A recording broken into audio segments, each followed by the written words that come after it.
Voilà, bonjour à toutes et à tous. Très heureux de partager encore ces moments avec vous, de partager ces moments sous le regard du Seigneur, qu'il est bon d'être dans la présence de Dieu. Alléluia. Nous faisons toujours du bien quand le Seigneur est là, il nous renouvelle, il nous fortifie, il sait nous encourager. Gloire à Dieu.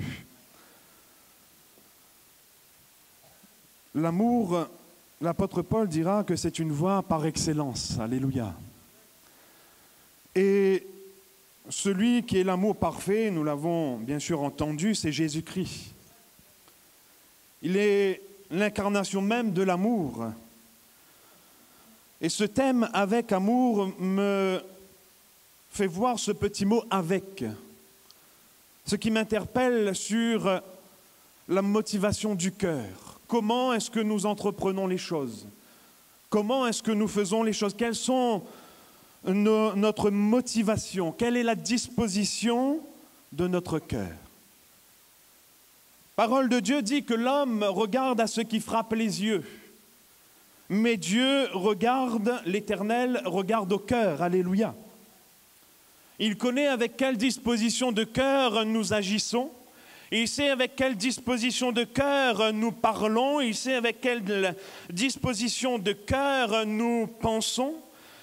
Et voyez-vous, nous avons cet exemple dans l'évangile de Marc, au chapitre 12, verset 41. Lorsque Jésus est assis vis-à-vis du tronc, la Bible nous dit qu'il y en avait de ceux qui venaient et qui déposaient beaucoup dans le tronc. On peut imaginer la scène. Certains pouvaient peut-être sortir des liasses et en mettre beaucoup dans le tronc. Mais voyez-vous, Jésus a vu cette femme qui a mis peut-être quelques pièces, mais il a vu la motivation de son cœur, il a vu la disposition de son cœur, et il dira que cette femme y a mis tout son nécessaire. C'est avec amour que cette femme s'est donnée et a donné tout ce qu'elle avait. Alléluia. Et voyez-vous, le Seigneur regarde à ce qu'il y a au plus profond de nos cœurs. Bien sûr, nos actes, nos paroles et nos pensées, ce que nous faisons, ont quand même une importance. Mais le Seigneur regarde surtout à notre cœur. Et ce matin, je voudrais vous parler de plusieurs points, notamment 3 grands points. Le premier, c'est quelle est notre disposition de cœur envers notre Seigneur, envers notre Dieu. Comment vivons-nous notre foi et notre vie chrétienne? Lisons un passage de l'Écriture dans l'évangile de Matthieu, un simple verset, chapitre 22, verset 37. Lorsqu'on interrogea Jésus sur le plus grand commandement, Jésus donnera la réponse. Matthieu chapitre 22, verset 37, il dira « Tu aimeras le Seigneur ton Dieu de tout ton cœur, de toute ton âme et de toute ta pensée. » Alléluia. Tu aimeras le Seigneur ton Dieu de tout ton cœur, de toute ton âme et de toute ta pensée. Ce passage de l'Écriture et comme ce thème avec amour nous montre donc avec quelle disposition nous devons vivre notre foi et notre vie chrétienne. C'est avec amour pour le Seigneur. Nous sommes appelés à avoir un amour sans faille pour notre Dieu parce que lui seul mérite tout notre amour. Alléluia. Lui seul mérite toute notre considération. Comme je le disais, l'exemple parfait, c'est Jésus. Et quand nous considérons comment Jésus agit, lorsque nous voyons la vie de Jésus, nous voyons que c'est le plus bel exemple qu'il nous a laissé, qu'il nous a donné. C'est avec amour que Christ a quitté son ciel de gloire, nous dit la parole de Dieu. Il n'a pas regardé comme une proie arrachée de son égalité avec Dieu, mais il s'est humilié, il s'est abaissé, prenant forme humaine. C'est avec amour, alléluia. C'est avec amour que Jésus allait de lieu en lieu, faisant du bien, délivrant ceux qui étaient sous l'empire du diable. Il guérissait les malades, il faisait recouvrir la vue aux aveugles, il faisait marcher les boiteux. C'est avec amour. Et Jésus a mis un comble à son amour lorsqu'il a donné sa vie à la croix. Chaque coup que Jésus a reçu, cela disait « je t'aime ». Chaque clou que Jésus a reçu dans ses mains, dans ses pieds, c'est avec amour. Et aujourd'hui encore, voyez-vous, Jésus est celui qui nous aime d'un amour inaltérable. Il n'y a en lui ni changement, ni onde de variation. Il ne change pas. Il nous a aimés, il nous aime, et il nous aimera toujours. Et par son esprit, il nous accorde encore des grâces par excellence. Alléluia. Par son esprit, lorsque nous crions à lui avec amour, le Seigneur vient, étend ses bras d'en haut et nous secourt, il nous délivre. Alléluia. Par son esprit, le Seigneur nous fait du bien. Il nous est dit que ses bontés se renouvellent chaque matin et ses compassions ne sont pas à leur terme. C'est avec amour. C'est avec amour que le Seigneur du haut des cieux plonge ses regards sur chacun d'entre nous. C'est avec amour que Dieu nous regarde. Comment nous, en retour, ne pouvons pas aimer ce Dieu si grand, si puissant et si merveilleux pour tout ce qu'il est. Alléluia. Et pour tout ce qu'il fait aussi dans nos vies et dans nos cœurs. L'amour, c'est donner, mais l'amour, c'est aussi se donner. Nous l'aimons en retour parce que lui nous a aimés le premier. Nous qui sommes chrétiens, la parole de Dieu, dans ce passage que nous avons lu, nous appelle à mettre le Seigneur en premier.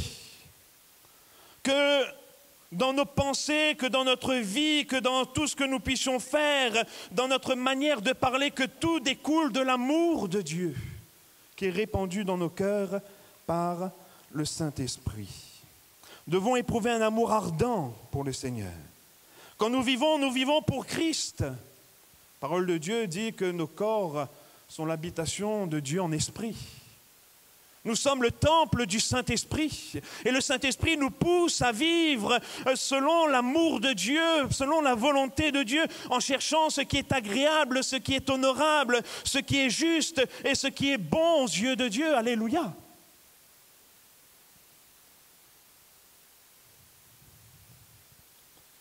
Veillons cependant à ce que rien ne vienne altérer cet amour que nous avons pour le Seigneur.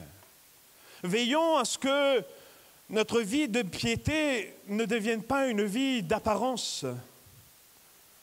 Nous avons l'exemple dans le livre de l'Apocalypse, chapitre 2, chapitre 2, versets 1er à 7. Il est question de cette église d'Éphèse.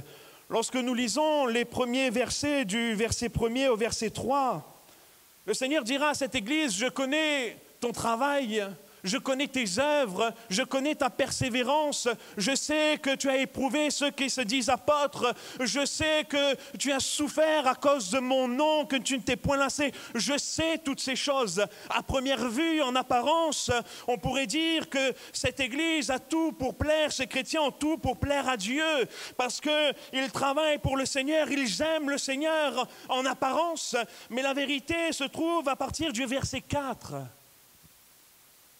Il y a ce petit « mais ». Vous voyez, ce petit « mais », il vient un peu comme effacer, on va dire un peu effacer tout ce qu'il y a avant.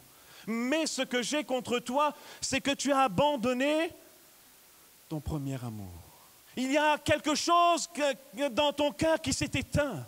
Tu travailles, tu fais, tu es là, oui, mais il y a quelque chose dans ton cœur, dit le Seigneur, pour moi, qui s'est éteint, qui est en train de faiblir, qui est en train de s'éteindre. Tu as abandonné cette flamme du premier amour.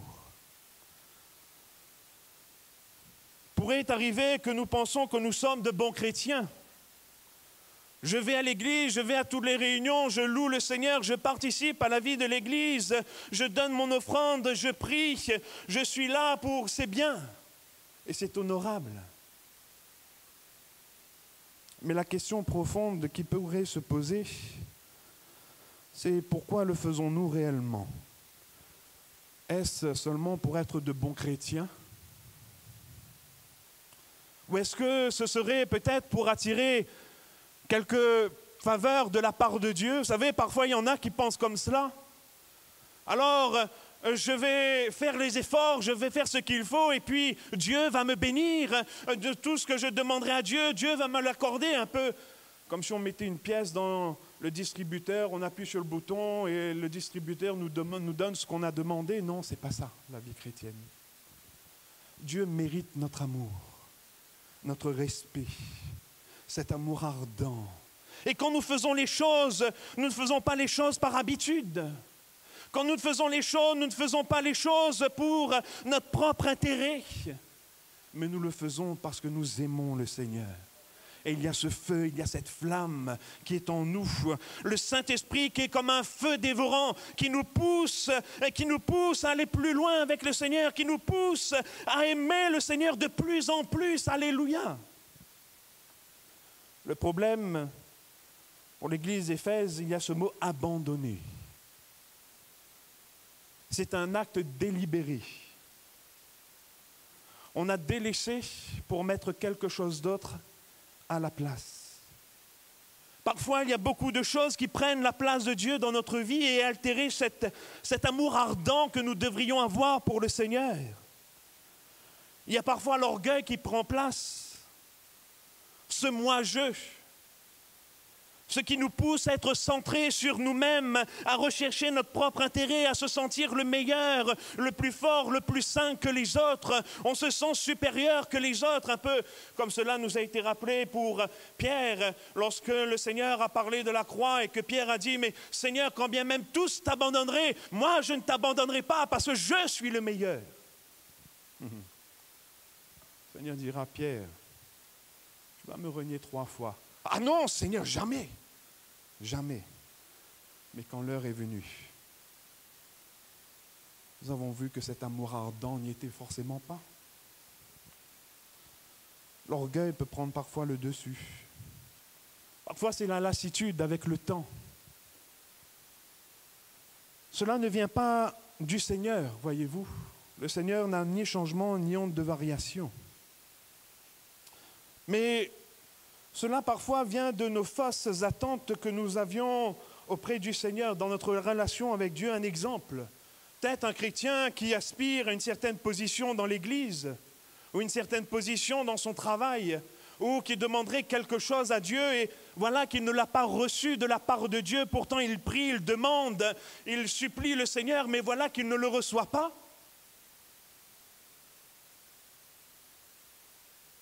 Et cet amour laisse place à l'incompréhension, à la colère, à des frustrations. Et c'est ainsi qu'on abandonne le premier amour. Cela peut être aussi de l'idolâtrie. Nous sommes bien d'accord que nous avons passé le cap des idoles qu'on place sur un support pour prier, non. Mais tout ce qui prend la place de Dieu dans notre cœur, toute personne ou toute chose qui prend la place de Dieu dans notre cœur devient comme une idole. Personne ni rien ne doit prendre la place de Dieu dans notre cœur. J'utiliserai ce terme, c'est que le Seigneur doit être au summum de notre vie. C'est-à-dire le degré le plus haut, le plus fort.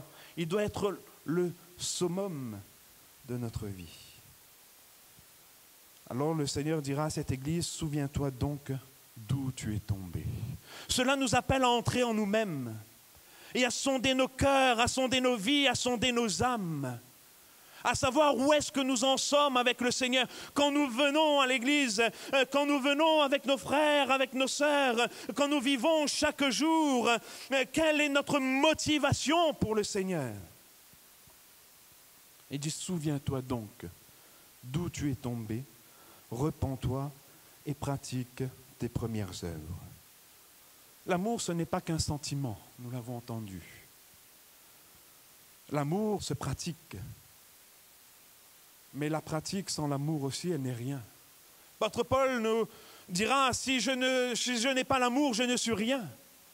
Je peux parler le langage des anges, je peux livrer mon corps pour être brûlé, je peux vendre tous mes biens pour les pauvres. Si je n'ai pas l'amour, je ne suis rien. Nous pouvons faire les choses, mais si nous n'avons pas l'amour, nous ne sommes rien.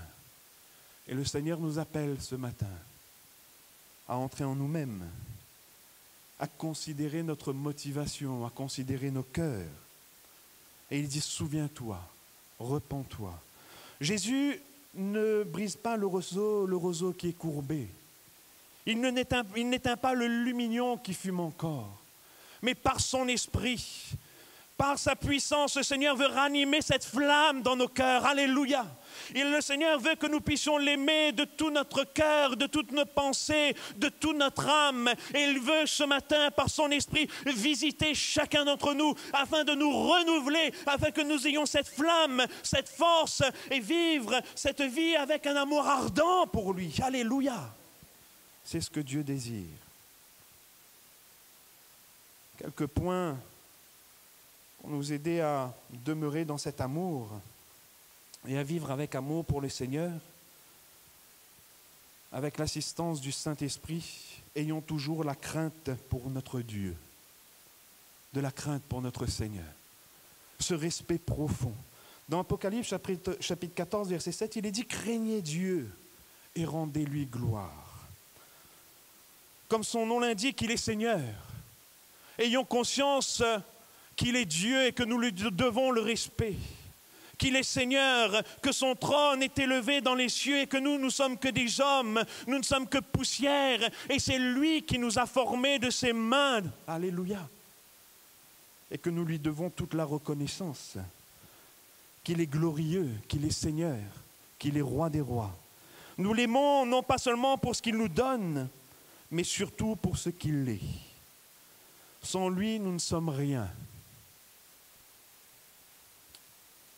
Et cette crainte, voyez-vous, elle nous pousse à avoir soif du Seigneur de plus en plus, à désirer la présence de Dieu. Le psalmiste dira, comme une biche soupire après des courants d'eau, ainsi mon âme soupire après toi, ô Dieu. Mon âme a soif de Dieu, du Dieu vivant. Frères et sœurs, ayons toujours cette soif du Seigneur, à vouloir sa présence de plus en plus, qu'avec le temps, les choses ne s'amoindrissent pas, mais qu'au contraire, plus que nous apprenons à connaître le Seigneur au travers de sa parole, plus que nous ayons envie de le découvrir encore davantage, parce que le Seigneur est une source inépuisable, alléluia. Toute une vie ne suffirait jamais pour connaître le Seigneur, pour le connaître lorsque nous le verrons face à face. Ayons toujours la crainte, ce respect profond pour notre Dieu. Le psaume 37, verset 4, il est dit « Fais de l'Éternel tes délices, et il te donnera ce que ton cœur désire. » Toute grâce excellente nous vient d'en haut. Alléluia. Faire de l'Éternel ses délices. Faire de l'Éternel ce qu'il y a de meilleur dans notre vie. Après, ne nous inquiétons pas pour notre vie, nous dit le Seigneur. Mais cherchons premièrement le royaume de Dieu et sa justice, et toutes choses nous seront données par-dessus tout. Deuxième point qui pourrait nous aider à garder cet amour fervent pour le Seigneur, c'est de renoncer à soi-même et de s'offrir totalement à Dieu, sans rien retenir. Il est dit, offrez vos corps comme un sacrifice vivant, saint, agréable à Dieu, ce qui sera de votre part un culte raisonnable. Alléluia. Nous devons nous abandonner entièrement au Seigneur, entièrement à Christ. Nous nous appartenons plus à nous-mêmes pour vivre selon notre propre volonté, selon nos propres pensées, selon nos propres désirs, mais nous vivons pour la gloire de notre Seigneur. Nous nous laissons diriger, conduire par le Seigneur, par son esprit, par sa parole. Alléluia. Je rappelle encore ces Écritures, la parole de Dieu dit que nous sommes le temple du Saint-Esprit et Dieu a fait de nos corps son habitation. Alléluia. Nous sommes à Dieu et nous devons nous abandonner entièrement à lui, ne rien retenir. Alléluia. Jésus dira, si quelqu'un veut venir après moi, qu'il renonce à lui-même, qu'il se charge de sa croix et qu'il me suive. Renoncer à soi-même, c'est se charger aussi de sa croix. Accepter de mourir à soi, s'oublier. Ne plus laisser ce moi revenir. Un peu comme Saul, lorsque le Seigneur s'est révélé à lui, il dira, Seigneur, que veux-tu que je fasse? Que veux-tu?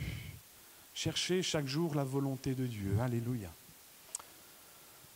Et enfin, un troisième point, pour garder cet amour envers notre Dieu, le Seigneur dira, si vous m'aimez, gardez mes commandements. Aimez la parole de Dieu, gardez la parole de Dieu, afin d'y obéir selon tout ce qui est écrit. C'est important ce petit mot « tout ». Il faut ne rien laisser passer.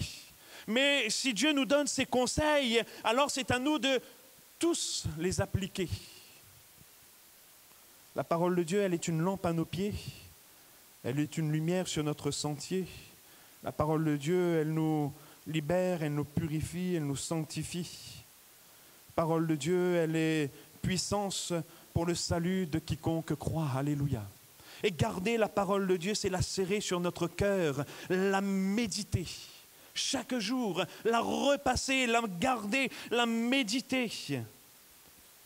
Et en faire aussi ses délices. Dans le psaume 119, verset 47, le psalmiste dira « Je fais mes délices de tes commandements, je les aime. » Alléluia. Est-ce que nous aimons la parole de Dieu? Hein? La parole de Dieu ne se lit pas seulement, mais la parole de Dieu, elle s'apprécie. La parole de Dieu, elle se médite. On en fait ses délices. Alléluia. Vivons avec amour pour notre Seigneur. Ne laissons rien venir altérer cet amour ardent que nous avons pour Dieu. Et si ce matin nous réalisons que notre motivation n'est plus celle qui devrait être, le Seigneur nous dit « Souviens-toi d'où tu es tombé et repens-toi. » Et dis « Tu aimeras le Seigneur ton Dieu de tout ton cœur, de toute ton âme et de toute ta pensée. » Amen. Vivre avec amour, un amour ardent pour le Seigneur. Le deuxième point, c'est vivre avec amour pour l'Église. Aimer le Seigneur, c'est aussi aimer l'Église, c'est indissociable.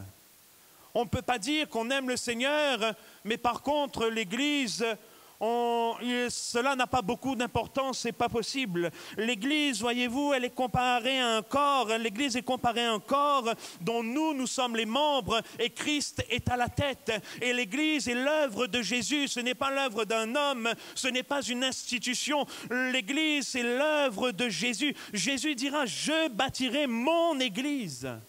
Alléluia. Aimer le Seigneur, c'est aussi aimer l'Église. Et pour parler de l'amour de Jésus envers l'Église, Paul donnera ces paroles dans Éphésiens chapitre 5, verset 25. Ce sera aussi un conseil pour les maris. Je le prends pour moi aussi. Et dit, Marie, aimez vos femmes, comme Christ a aimé l'Église. Il s'est livré lui-même pour elle, afin de la sanctifier par la parole, après l'avoir purifiée par le baptême d'eau, afin de faire paraître devant lui cette Église glorieuse, sans tache, ni ride, ni rien de semblable, mais sainte et irrépréhensible. Là où le Seigneur prend soin, il fait tout pour prendre soin de l'Église, pour que l'Église soit belle, gloire à Dieu. Et l'Église, elle est belle, alléluia. L'Église, nous devons aussi l'aimer, prendre plaisir à participer à la vie d'Église, vivre avec amour pour l'Église. Nous avons un bel exemple dans le livre des Actes, je vous inviterai à le lire avec moi, le livre des Actes des Apôtres, chapitre 2, et au verset 41.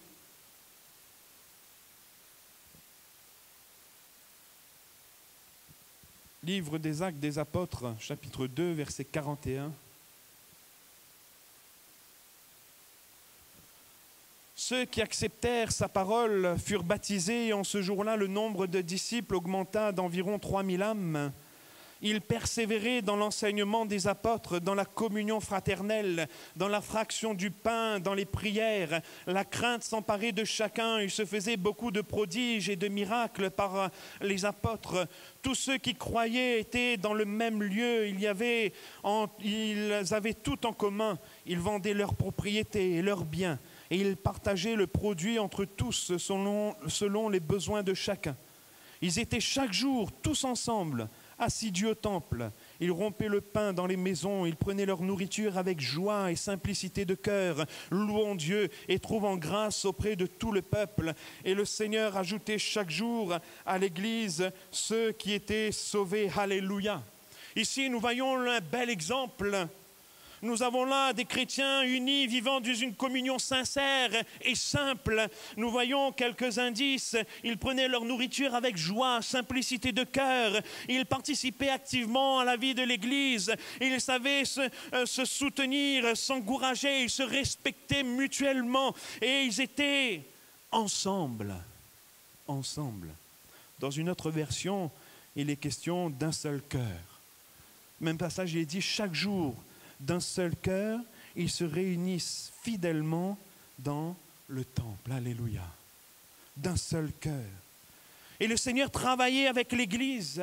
Il se faisait des miracles. Le Seigneur ajoutait chaque jour à l'Église ceux qui étaient sauvés. Voyez-vous, quand nous aimons l'Église, quand il y a cet amour, Dieu travaille au milieu de son Église. Il y a des prodiges, il y a des miracles, et l'œuvre de Dieu avance. Alléluia. Et nous en sommes, nous, des pierres vivantes de ceux qui, des membres actifs pour la gloire du Seigneur. Alléluia. Pourtant, ce sont des hommes de la même nature que nous, n'est-ce pas? Avec un caractère différent, avec une façon de penser différente, une manière de faire différente, une manière d'agir différente, mais cependant, ce qui est merveilleux, c'est que Dieu, dans son amour et par son esprit, a rassemblé des hommes de tous bords, de toutes nations, et en a fait un seul peuple. Et bien que différents, voyez-vous, il y a cette relation d'unité, d'un seul cœur. Malheureusement, il arrive que parfois nous retrouvons ce que nous lisons dans 1 Corinthiens. Par exemple, dans 1 Corinthiens chapitre 1, verset 11, 1 Corinthiens chapitre 3, verset 3, il nous est dit que dans cette église de Corinthe, il y avait des disputes, il y avait des clans, il y avait des jalousies. Ils ne se respectaient pas. L'apôtre Paul fera mention dans sa lettre d'une dépravation telle qu'il n'y avait même pas, je le cite, qu'il ne se rencontre même pas chez les païens. Il y avait une tolérance au péché, à ce qui était mal. Mais voyez-vous, ce n'est pas ça, aimer l'Église et aimer le Seigneur. Quand on aime l'Église, quand on aime le Seigneur, on fait toujours ce qui est bien.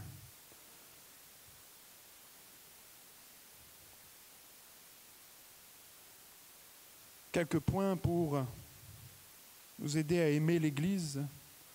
Le premier se trouve dans Jean chapitre 15, verset 12.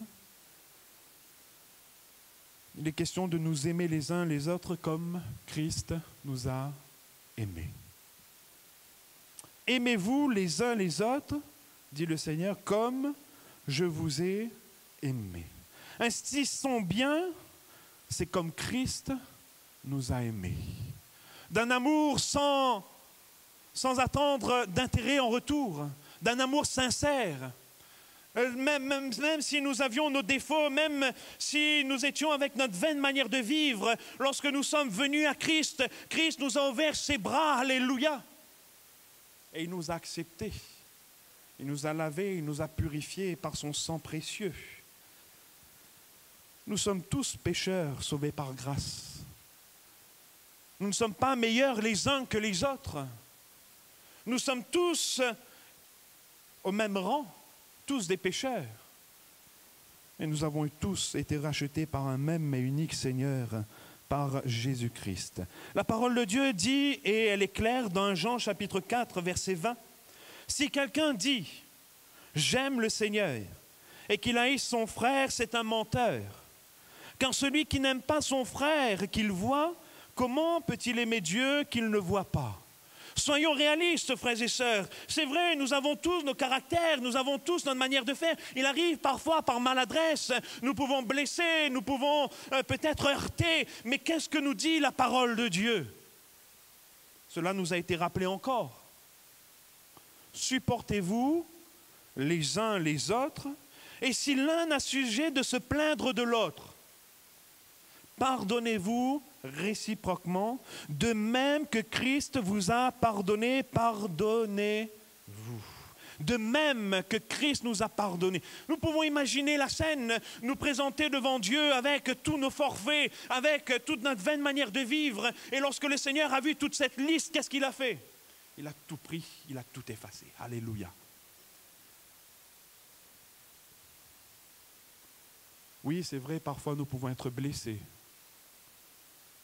Parfois nous pouvons être meurtris par une parole. Frère disait ce matin encore, par la parole on peut détruire. Voyez-vous, la langue est un petit feu qui embrase une forêt. Mais le Seigneur nous appelle à nous supporter les uns les autres avec amour. Et à nous pardonner réciproquement. Il est temps peut-être pour quelqu'un de faire la paix avec son frère ou sa sœur. Que l'Esprit du Seigneur te pousse à la réconciliation.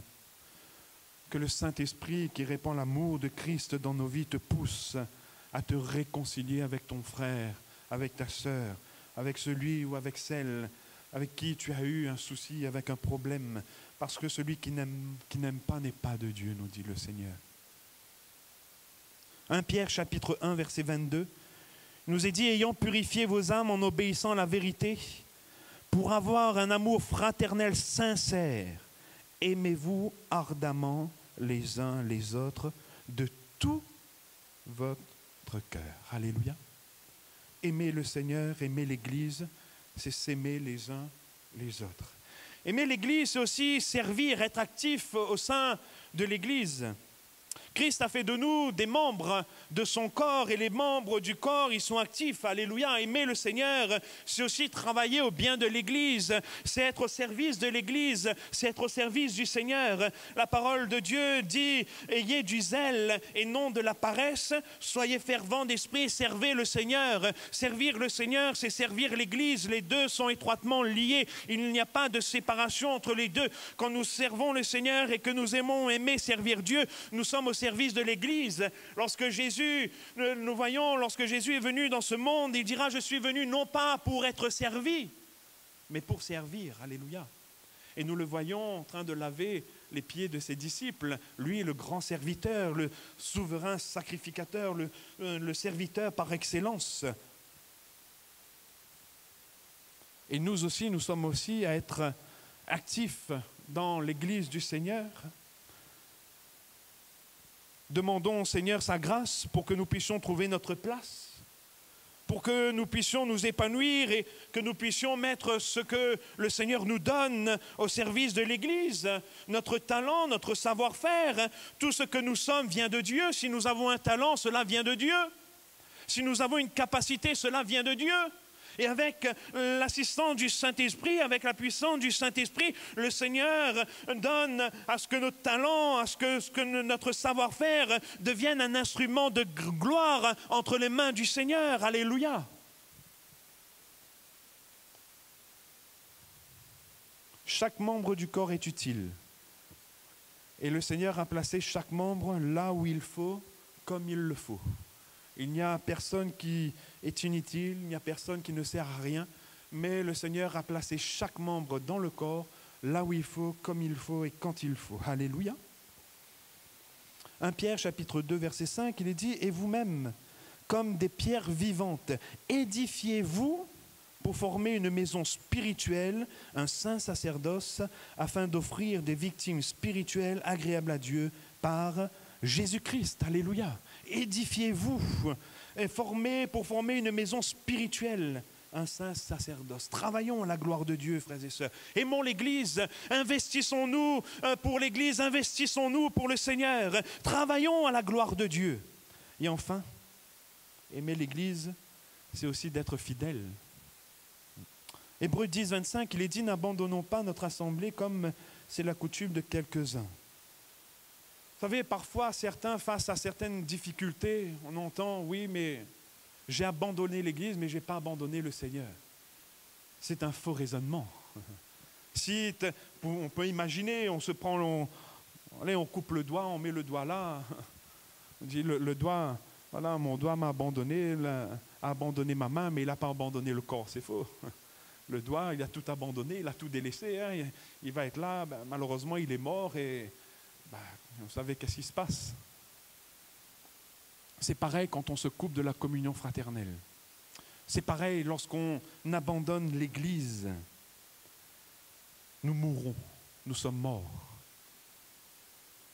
Un père ou une mère de famille abandonnerait son épouse et ses enfants lorsqu'il aime, mais ils sont prêts, voyez-vous, à surmonter toutes les difficultés. Ils sont prêts à surmonter tous les soucis, toutes les épreuves, parce que l'amour les pousse à les surmonter, parce qu'ils éprouvent de l'amour l'un pour l'autre. Nous aurons toujours des difficultés, mais l'amour doit nous pousser à les surmonter, à nous supporter les uns les autres, à nous aimer les uns les autres et à être fidèles. Dans le passage d'Actes 2, 42 que nous avons lu, il nous est dit, il persévérait dans l'enseignement des apôtres, dans la communion fraternelle, dans la fraction du pain et dans les prières. Il persévérait, frères, sœurs, quelles que soient les situations. Persévérons toujours et n'abandonnons pas notre assemblée, n'abandonnons pas l'Église, mais aimons le Seigneur, aimons nos frères, aimons l'Église et servons le Seigneur de tout notre cœur. Alléluia. Et enfin, le dernier point, bien sûr, vivre avec amour pour le Seigneur, vivre avec amour pour l'Église et aussi vivre avec amour pour son prochain. Quand on vit avec l'amour du Seigneur et l'amour de l'Église, cela nous pousse aussi à aller vers ceux qui sont perdus. Marc chapitre 12, verset 31, il est dit « Tu aimeras ton prochain comme toi-même ». Jésus a compassion des âmes perdues, à ceux qui souffrent. Et nous devons, nous aussi, avoir compassion pour ceux et celles qui sont perdus, qui, dans ce siècle présent, sont sous l'empire du diable, qui sont blessés, meurtris, laissés pour compte et qui n'ont pas moyen de solution. Il y a des hommes et des femmes qui cherchent. Ils cherchent au travers des religions, ils cherchent au travers des croyances. Mais nous avons la vérité et l'Esprit qui a répandu l'amour de Dieu dans nos cœurs. Cet Esprit nous pousse à aller vers ceux qui sont perdus. Alléluia. Et à donner ce qu'il y a de meilleur, et ce qu'il y a de meilleur, c'est Jésus-Christ. Bon, l'exemple du bon samaritain, dans Luc chapitre 10, verset 25, cet homme qui tombe entre les mains du brigand, ces brigands l'ont dépouillé, l'ont laissé à demi-mort au bord du chemin, et voilà que ce sacrificateur qui passe, la Bible nous dit qu'ayant vu cet homme, lui, il était centré sur lui-même, et il passe à outre. Peut-être, il s'est dit, mais je vais faire vite, je vais prendre la fuite, ces brigands pourraient revenir et ça pourrait être moi qui suis à la place de cet homme, alors je vais vite prendre la fuite. Et puis le Lévi qui arrive, qui lui aussi voit cet homme, ces hommes religieux, voyez-vous, avec leurs belles tuniques, voyant cet homme au bord du chemin, il passe à autre. Puis il y avait ce Samaritain qui était là. Et lorsqu'il a vu cet homme, la Bible nous dit qu'il fut ému de compassion. Alléluia. Il a eu ce regard avec amour pour cet homme qui était blessé. Il s'est arrêté, il a pris le temps de soigner les blessures, il a bandé les plaies, il y a versé de l'huile, il a mis du vin, et il a mis sur sa propre monture. Il a emmené cet homme dans l'hôtellerie et s'adressant à l'autre, il dira, tu prendras soin de lui et ce que tu dépenseras en plus, je te le paierai à mon retour. Quel bel exemple nous avons là, n'est-ce pas, de l'amour du prochain. Si ce Samaritain avait les bandages, avait de l'huile et du vin, nous avons aussi les mêmes choses. Ces bandages me font penser à la parole de Dieu, qui viennent recouvrir ses plaies, qui viennent recouvrir les blessures, qui viennent délivrer, qui viennent secourir. L'évangile est une puissance de Dieu pour le salut de quiconque croit. Alléluia. Nous avons ces bandages. Et face aux malheureux, que de mieux que donner de la parole de Dieu. La Bible dit, mais s'il n'y a personne qui prêche, s'il n'y a personne qui parle, comment est-ce que les gens croiront? Nous avons l'huile, c'est le Saint-Esprit. Et la Bible nous montre que le Saint-Esprit est une puissance pour témoigner de la part du Seigneur. Il dit, vous recevrez une puissance, le Saint-Esprit survenant sur vous, et vous serez mes témoins. Soyons des hommes et des femmes remplis de l'Esprit, pour que l'Esprit nous donne des paroles dites à propos, pour que l'Esprit puisse agir, pour que l'Esprit puisse nous diriger, nous conduire, et que ces cœurs soient touchés, que les cœurs soient convaincus de péché, de justice et de jugement. Et nous avons le vin. Le vin me fait penser au sang de Jésus.